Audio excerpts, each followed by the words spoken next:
नमस्कार, मैं सुकन्या सिंह आप सभी दर्शकों का अन्नदाता कार्यक्रम में स्वागत करती हूं। किसान हमारे देश के अन्नदाता हैं और वे ही हमारे देश के भाग्य विधाता हैं। ऐसे ही भारतीय किसानों को खेतीबाड़ी से जुड़ी हुई बहुत सी नई लाभकारी जानकारियां देने के लिए हर रोज सुबह हम आपके साथ आते हैं। तो चलिए कार्यक्रम शुरू करने से पहले देखते हैं क्या है आज के अन्नदाता में। अधिक लाभ के लिए करें जूट की खेती।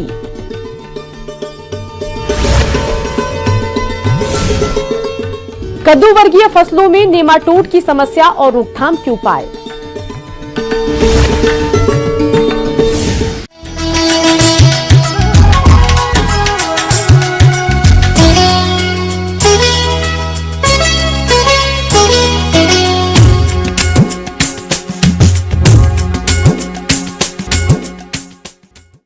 बिहार में जूट नकदी फसलों में से एक फसल है। फिलहाल अभी इसकी बुआई का सही समय चल रहा है, तो जो किसान इसकी खेती करने की सोच रहे हैं वे कौन कौन सी बातों में ध्यान रखते हुए इसकी खेती करें, इस बारे में जानते हैं कृषि वैज्ञानिक डॉक्टर सुधीर कुमार से।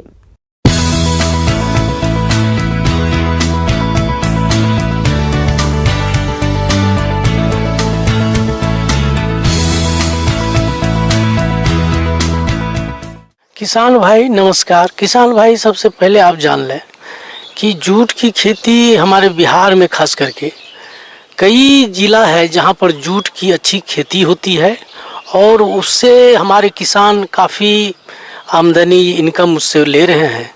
तो किसान भाई इसके लिए आप जान लें किसान भाई कि लाइट सैंडिलोम से लेके सैंडिलोम भूमि इसके लिए उपयुक्त होती है, जिसमें कैल्केरियस की मात्रा नहीं के बराबर हो। वो भूमि इसके लिए काफ़ी पाट और जूट के लिए काफ़ी उपयुक्त होती है किसान भाई। और इसका सोइंग टाइम जो है किसान भाई आप जान लें कि फरवरी के अंतिम फरवरी से लेके ये मई तक, लास्ट मई तक इसको लगाया जाता है। और इसमें दो तरह के जो जूट होते हैं जिसको पाट भी कहते हैं, उसमें एक ओलिटोरियस होता है, एक कैप्सुलरीज होती है। तो किसान भाई जान लें कि ओलिटोरियस जो होता है उसको सोना तोता या मीठा या मनुयासी जूट कहते हैं, पाट कहते हैं, जिसका प्रभेद कुछ खास है। जैसे कि जो अच्छी प्रभेद है, इम्प्रूव्ड वेराइटी है, उसमें JRO 524 है, JRO 632 है, JRO 878 है किसान भाई, और JRO 66 और एक और प्रभेद है जो कि S19 है। ये किसी प्रभेद का आप किसान भाई चयन करके आप लगाएंगे। उसी तरह किसान भाई कैप्सुलरिस जो एक वैरायटी है जिसको सादा तीता या जलयासी पाट कहते हैं, कुछ इम्प्रूव्ड जो उन्नत किस्म है वो JRC 212, JRC 321, JRC 74, 47 है। ये किसी भी प्रभेद का किसान भाई आप सिलेक्शन करके आप इसके खेती कर सकते हैं। और इसमें किसान भाई अच्छी तरह से जुताई खेत का प्रिपरेशन करेंगे।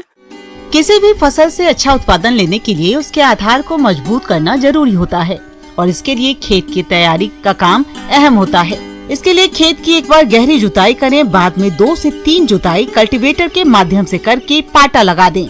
साथ ही यदि संभव हो तो आखिरी जुताई के समय 10 टन गोबर की खाद को खेत में मिला दें।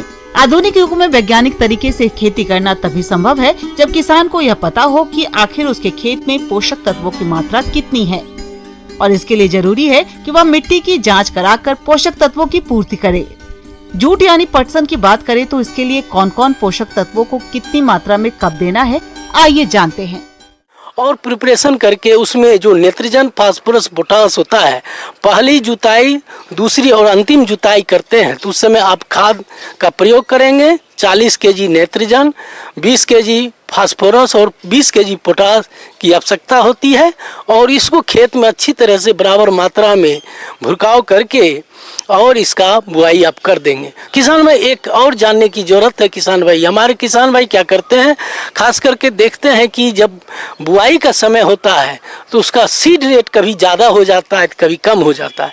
तो किसान भाई इस पर ध्यान देने की ज़रूरत है। जब ओलिटोरियस वैरायटी का प्रयोग करते हैं तो उसमें 5 किलो बीज प्रति हेक्टेयर का आप आपको जरूरत होती, इसी हिसाब से आप लगाएंगे। जब कैप्सुलरीज की वैरायटी का प्रयोग करते हैं किसान भाई, तो 7.5 kg प्रति हेक्टेयर आप इसका उपयोग करेंगे। तो इस तरह से बुआई कर देने के बाद किसान भाई आप देखेंगे कि जब ये इसका उत्पादन होगा, जिसका वो रेशा के लिए उत्पादन करते हैं, तो वो 20 से 25 कुंटल प्रति हेक्टेयर होता है।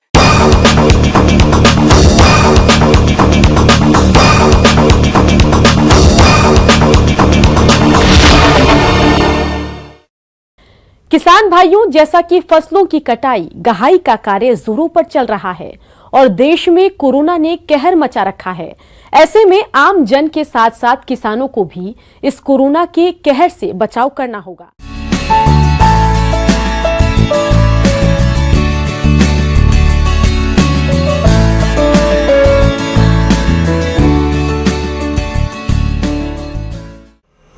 केंद्रीय गृह मंत्रालय ने बुधवार को लॉकडाउन 2.0 के दौरान कम जोखिम वाले क्षेत्रों में छूट संबंधी गाइडलाइन जारी की है।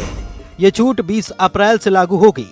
कटाई और आने वाले दिनों में नए बुआई सीजन के शुरू होने के मद्देनजर खेती किसानी से जुड़े कामों को खास छूट दी गई है।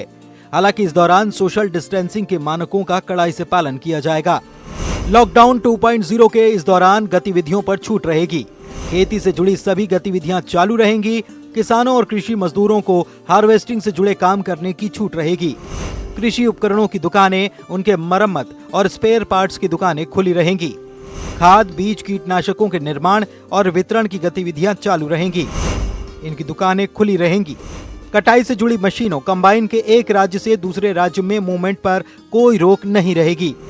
मछली पालन से जुड़ी गतिविधियां, ट्रांसपोर्ट चालू रहेंगे। दूध और दुग्ध उत्पादन के प्लांट और इनकी सप्लाई चालू रहेगी। मवेशियों के चारे से जुड़े प्लांट, रॉ मटेरियल की सप्लाई चालू रहेगी। मनरेगा में सिंचाई और वाटर कंजर्वेशन से जुड़े कामों को प्राथमिकता दी जाएगी। मनरेगा के कामों को सोशल डिस्टेंसिंग का सख्ती से पालन करते हुए किया जाएगा। फल, सब्जी, मीट, मछली, पोल्ट्री, खाद्यान्न, मवेशियों के चारे की दुकानों को छूट बरकरार।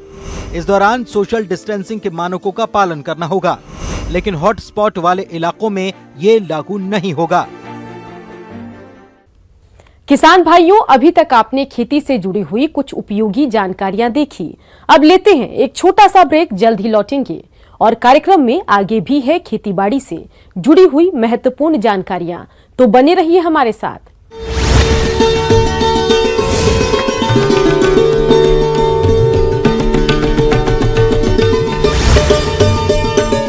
ब्रेक के बाद आप सभी दर्शकों का अन्नदाता में स्वागत है। चलिए अब रुक करते हैं अगली कड़ी की ओर।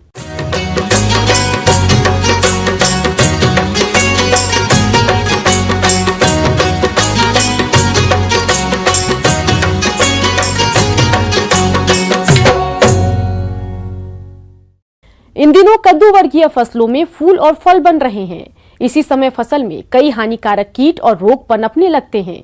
इन्हीं में से आज हम बात करेंगे नेमाटोड की, जो कि कद्दू वर्गीय फसलों को काफी हानि पहुंचाते हैं। तो इनका नियंत्रण कैसे करें, इस बारे में बता रहे हैं कृषि विज्ञान केंद्र जिला पूर्वी सिंहभूम की कृषि वैज्ञानिक डॉक्टर आरती वीणा एक्का।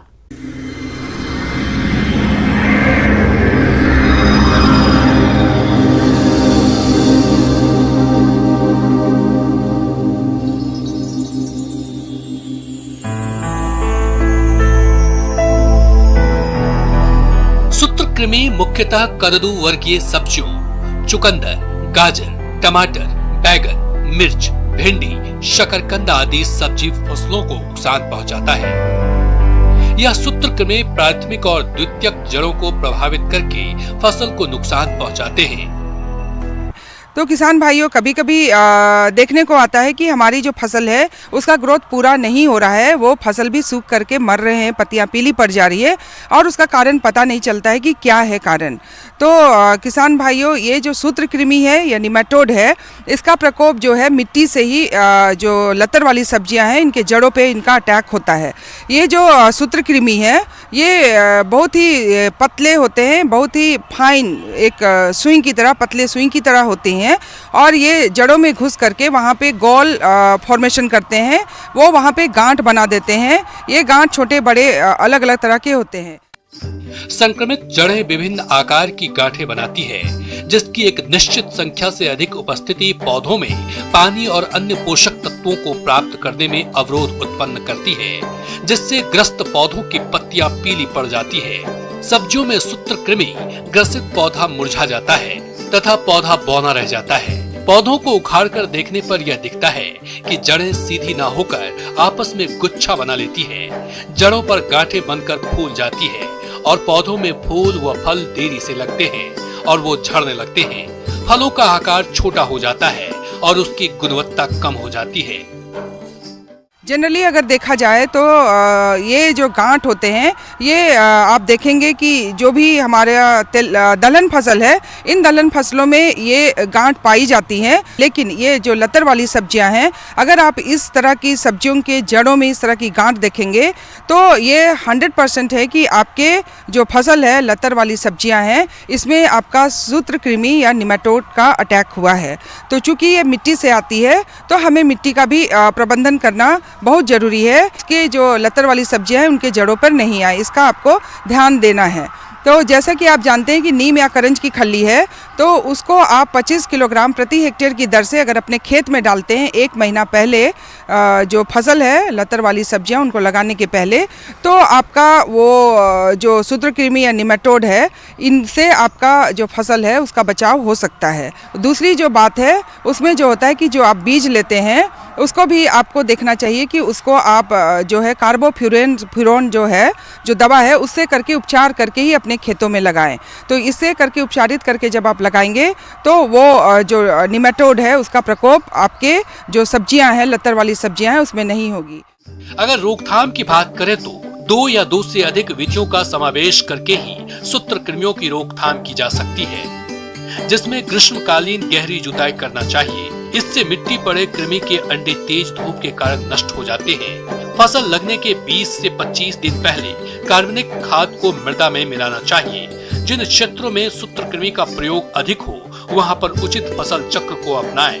अंतर्वर्तीय फसल के रूप में शतावर और गेंदे की 2 से 3 कतार मुख्य फसल के बीच में लगाएं। इन फसलों की जड़ों से निकलने वाला पदार्थ कृमि की रोकथाम में प्रभावी पाया गया है। रोग प्रतिरोधी प्रजातियों का चयन करें और अंत में यदि इन सब से रोकथाम नहीं हो तब रसायनों का प्रयोग करें।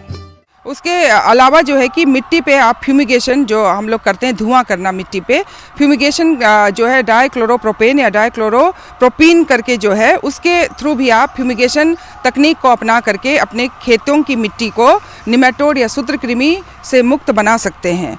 और उसके अलावा जो है कि आप जो है ग्रीन मैन्यूरिंग खेत में ज़रूर करें।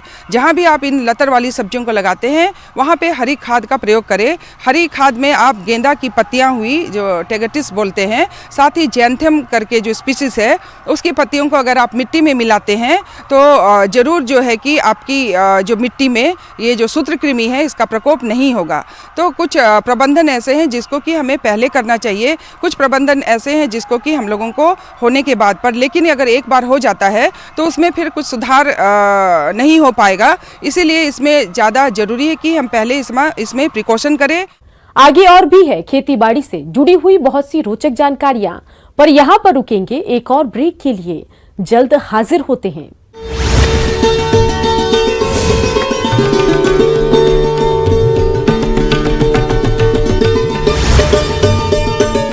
लगातार आबादी बढ़ने के साथ साथ खेती की जमीन भी कम होती जा रही है।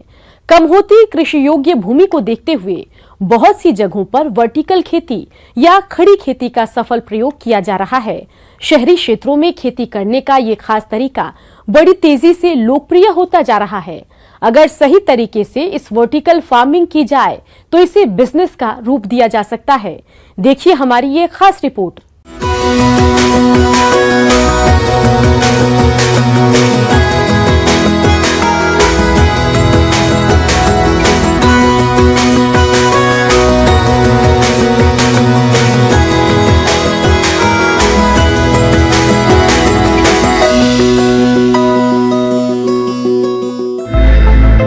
कृषि जोत सिकुड़कर अव्यावहारिक बन रही है और परंपरागत कृषि अलाभकारी हो रही है। ऐसे में वर्टिकल खेती ने फसल उगाने के एक आकर्षक तरीके के रूप में ध्यान आकृष्ट करना शुरू कर दिया है। कृषि की इस अनोखी प्रणाली में पौधों को दीवारों से जुड़ी अलमारियों पर रखे कंटेनरों में या उगाया जाता है या लंबे फ्रेम या पिलर पर टांगा जाता है। इससे पौधों को अपनी ऊंचाई तक बढ़ने और हर पौधे तक प्रकाश को पहुंचने की पर्याप्त जगह मिलती है। देखिए, वर्टिकल गार्डनिंग जो है या वर्टिकल गार्डन्स, जिसको हम फिर गार्डनिंग करते हैं, जो एक्टिविटीज़ करते हैं उसको गार्डनिंग बोलते हैं। ये एक तरह से एक तरह से बागवानी का है, नया कार्य है। और इसमें हम करते क्या हैं कि वर्टिकल जैसा नाम है, यानी खड़ा बागवानी, इसको अगर हिंदी में कहें तो इसको कहते हैं खड़ा बागवानी। यानी ये जमीन जगह कम घेरता है और ज़्यादा से ज़्यादा पौधे इसके प्रति वर्ग मीटर ज़्यादा से ज़्यादा पौधे आते हैं। छतों, बालकनी और शहरों में बहुमंजिला इमारतों के कुछ हिस्सों में फसली पौध उगाने को भी वर्टिकल कृषि के ही एक हिस्से के रूप में देखा जाता है। हालांकि इसके सबसे अच्छे नतीजे तब मिलते हैं जब ऐसी खेती इमारत के भीतर या पॉली हाउस में की जाती है। इनमें पर्यावरण की दशाओं को नियंत्रित किया जा सकता है। वर्टिकल कृषि का बुनियादी उद्देश्य कम से कम जगह में ज्यादा से ज्यादा संख्या में पौधे उगाना है। इसमें क्षैतिज की तरह वर्टिकल जगह का इस्तेमाल किया जाता है। इस बागवानी का सबसे बड़ा फायदा ये है कि शहरों में जहाँ पर इंफ्रास्ट्रक्चर का डेवलपमेंट बहुत ज़्यादा होता है, जगह कम होती है, वहाँ पर कम जगह में भी वर्टिकल गार्डनिंग करते हैं। और वर्टिकल गार्डनिंग का मतलब होता है कि प्लेटफॉर्म में स्ट्रक्चर बनाते हैं और उस स्ट्रक्चर पर हम पौधों को रखते हैं। और बागवानी कई तरह से करते हैं। एक तो लैंडस्केपिंग के साथ हम वर्टिकल गार्डनिंग करते हैं और दूसरे मल्टीप्लिकेशन। अगर आप नर्सरी मैन हैं, अगर आपकी एरिया कम है तो वहाँ पर भी हम पौधों को जो प्रसारण करते हैं, मल्टीप्लाई करते हैं, वहाँ पर भी हम स्ट्रक्चर बना के अपने पौधों को रखते हैं और फिर उनसे पौधे बनाते हैं। और दूसरा एक और इम्पॉर्टेंस है कि वर्टिकल फार्मिंग भी या वर्टिकल गार्डनिंग, यानी वो वेजिटेबल्स की और फूलों की, दोनों की जा सकती है और सालों भर की जा सकती है। बढ़ती जनसंख्या और कम होती कृषि योग्य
पॉली हाउस बनाते हैं तो उसमें भी हम वर्टिकल गार्डनिंग करते हैं, चाहे वो फ्लावर्स के हो, फोलिएज प्लांट हो, फ्लावरिंग प्लांट्स हो, वो उसके अंदर सारे उसके रिक्वायरमेंट को मीट आउट करते हैं।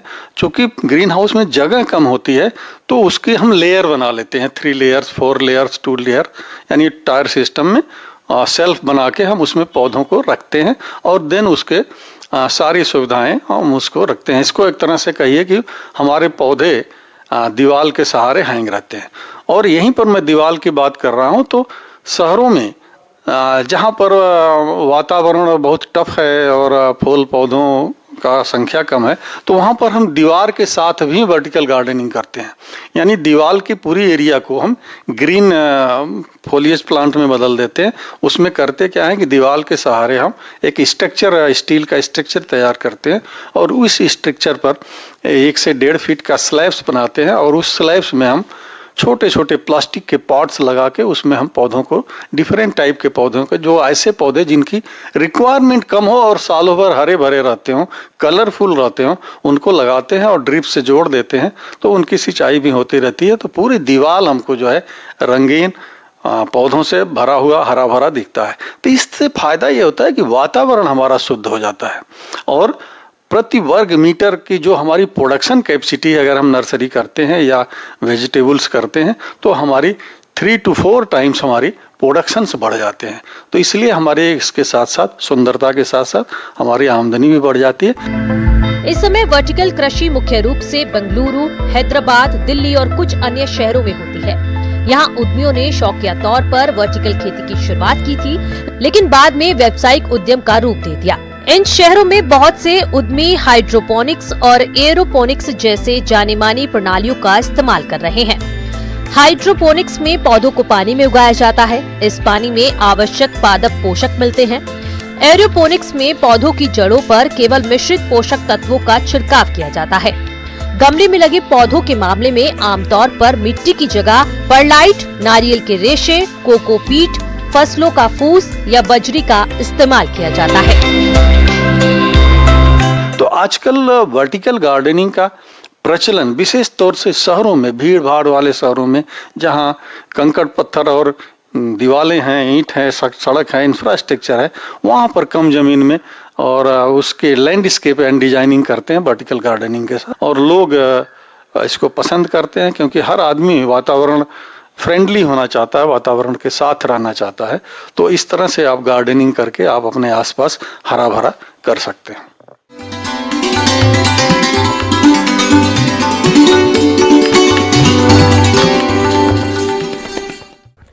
अन्नदाता हेल्पलाइन निशुल्क फोन संपर्क सेवा के माध्यम से आपके द्वारा पूछे गए प्रश्नों में से 1 या 2 महत्वपूर्ण प्रश्न को हम अपने कार्यक्रम में शामिल करते हैं। इसी के तहत आज का चयनित प्रश्न और उसका जवाब इस प्रकार है। अन्नदाता कार्यक्रम में आज जो प्रश्न हमने शामिल किया है उसे पूछा है बरवा टोली, जिला लातेहार से धर्मेंद्र मुंडा ने। आप कड़कनाथ मुर्गियों की नस्ल पर जानकारी चाहते हैं, तो धर्मेंद्र जी आपकी जानकारी के लिए देखिए कार्यक्रम का यह है अंश। मैं आज आप लोगों के बीच में कड़कनाथ मुर्गी पालन के विषय पे बताऊंगा, चर्चा करूंगा। कड़कनाथ मुर्गी पालन अन्य मुर्गी पालन के तरह ही है। कड़कनाथ का जन्मस्थली है मध्य प्रदेश राज्य के झाबुआ जिला में, और ये मध्य प्रदेश के साथ छत्तीसगढ़, झारखंड, बिहार और आसपास के राज्यों में भी पाया जाता है। कड़कनाथ मुर्गी की विशेषताएं। मुर्गी की यह नस्ल कालामासी के रूप में जानी जाती है और मध्य प्रदेश इसका मूल स्थान है।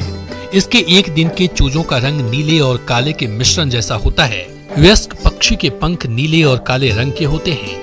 त्वचा, चोंच, टांग, पैर की उंगलियों और नर एवं मादा के पैरों के तलबों का रंग गहरे भूरे काले रंग का होता है और कलगी, वेटल्स और जीभ भी बैंगनी रंग की दिखती है। इस नस्ल की खासियत यह है कि इसके अधिकतर आंतरिक अंग काले रंग के होते हैं।